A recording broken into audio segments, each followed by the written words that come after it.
News 7 Tamil, பொறுப்பும் பொது நலமும். நம்ம அடுத்ததாக பார்க்க போகிறது, நாளைக்கு வந்து பார்த்தீங்கன்னா அநேகன் படம் ரிலீஸ் ஆக போகுது. தனுஷ் நடிப்பில் கேவி ஆனந்த் இயக்கத்தில் வந்து பார்த்தீங்கன்னா ரொம்ப பிரம்மாண்டமாக அந்த படம் வந்து நாளைக்கு திரைக்கு வர இருக்கு. தனுஷ் ஃபேன்ஸ்லாம் வந்து ரொம்ப எக்ஸைட்டாக வந்து வெயிட் பண்ணிட்டு இருக்காங்க. இந்த படம் குறித்து வந்து இந்த படத்தோட இயக்குனர் கேவி ஆனந்த் வந்து சில விஷயங்களை நம்மிடம் பகிர்ந்துட்டு இருக்காரு. அதை இப்போ பார்க்கலாம். வணக்கம் நேர்களே, இப்போ நம்ம கூட கேவி ஆனந்த் சார் இருக்காங்க. நாளைக்கு வந்து அநேகன் படம் ரிலீஸ் ஆக போகுது. ஸோ அதை பற்றி வந்து நிறைய விஷயங்களை நம்ம கூட ஷேர் பண்ணிக்கிறதுக்காக இருக்காங்க. வணக்கம் சார், எப்படி இருக்கீங்க? வணக்கம் சௌக்கியம். சார், அநேகன் படம் வந்து நாளைக்கு ரிலீஸ் ஆக போகுது. கண்டிப்பாக கேவி ஆனந்த் சார் படம் வந்து பார்த்திங்கன்னா கமர்ஷியலாக இருக்கும். ஸோ வந்து மக்கள்லாம் கண்டிப்பாக வருவாங்க. இதனால் என்ன எக்ஸ் ஃபேக்டர் மக்கள் வந்து கண்டிப்பாக பார்க்கணுங்கிறதுக்காக? லவ் தான் இல்லை, லவ். ஏன்னா காதல் தான் இந்த உலகத்தை இயக்குதுன்னு சொல்லலாம். அப்படின்றப்போ இந்த படத்தில் நான் பண்ண படத்தில் மற்ற விஷயங்கள்லாம் ஒரு இஷ்யூவாக இருக்கும். ஆனால் இந்த படத்தில் காதல் தான் ஒரு இஷ்யூ. இந்த காதல் ஒன்று சேருமா சேராதா அப்படின்னு தான் ஒரு இஷ்யூன்றப்போ இட்ஸ் யூனிவர்சல் விஷயம். அதனால் இது ரொம்ப பொருத்தமாக இருக்கும். அதை வந்து இந்த விஷயத்தை வந்து எவ்வளோ சுறுசுறுப்பாக ஒரு நல்ல ஒரு த்ரில்லிங்காக எப்படி பண்ண முடியுமோ அது மாதிரி நாங்கள் பண்ண ட்ரை பண்ணியிருக்கோம். சார், இப்போ வரிசையாக பார்த்தீங்கன்னா கோவா இருக்கட்டும், அயனாக இருக்கட்டும், அநேகனாக இருக்கட்டும், கண்டிப்பாக காதல் ஸ்டோரி இருக்குது, ஆக்ஷன் இருக்குது, எல்லாமே கலந்துருக்கு. நீங்கள் வந்து ஹாரர் மூவி, த்ரில்லர் மூவி அந்த மாதிரிலாம் எடுப்பீங்களா?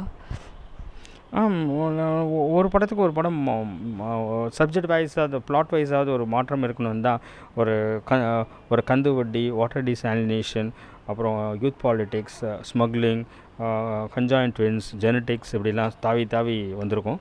இதில் வந்து ஒரு காதல் அப்படின்றது தான் ஒரு இல்யூஷன், ஒரு ட்ரீமா, இல்யூஷனா, இல்லை மெடிசனா, இல்லைன்னா ஒரு பூர்வ ஜென்மமா, இதெல்லாம் சேர்த்து பண்ணது தான் ஒரு அநேகன்.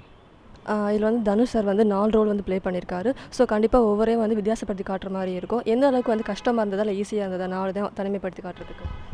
அதாவது ஒரு ஒரு ஒரு தனுஷ் எப்படியாப்பட்டால்னா ஒரு குறிப்பிட்ட இப்படி தான் ஒரு ஆள் ஆக்ட் பண்ண முடியும், இது தான் பண்ணணும் அப்படின்ற மாதிரி ஒரு பண்ணதில்லை.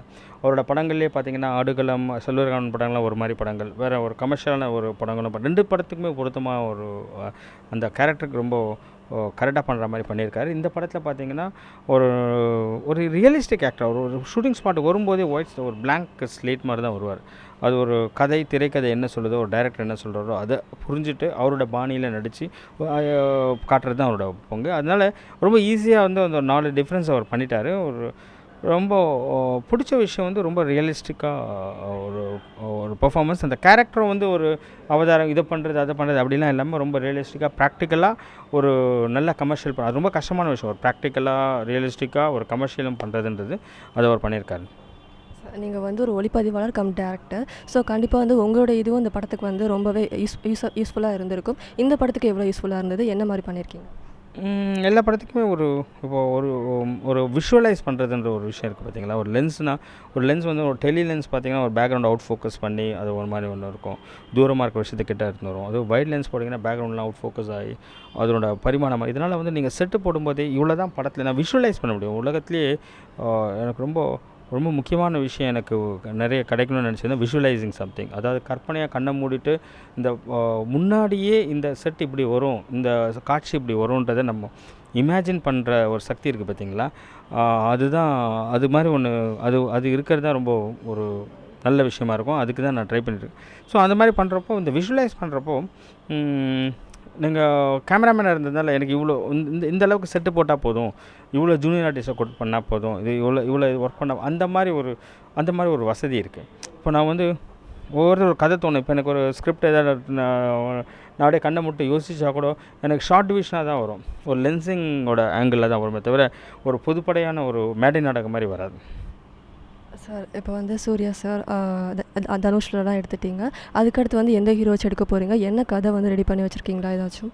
இப்போது சுத்தமாக அதை பற்றி எந்த ஐடியாவும் இல்லை. இன்றைக்கி நடக்கிற விஷயத்தை ஒழுங்காக பண்ணால் அது எங்கேயோ கூட்டு போகும். ஸோ அப்சல்யூட்லி அந்த ஷெட்யூல் பண்ணி பண்ணுறது இந்த மாதிரி விஷயம் இருக்குது பார்த்தீங்களா. ஒரு ஃப்யூச்சரை பற்றி அது மாதிரிலாம் எனக்கு எந்த எண்ணம் இல்லை. இந்த படம் நல்லா போச்சுன்னா அதுக்கான ஒரு இன்னும் ஸ்கிரிப்ட் எதுவும் இல்லை, நான் ஒர்க் பண்ணிகிட்ருக்கோம். அது கரெக்டாக வரும்போது அந்த மாதிரி நடக்கும்.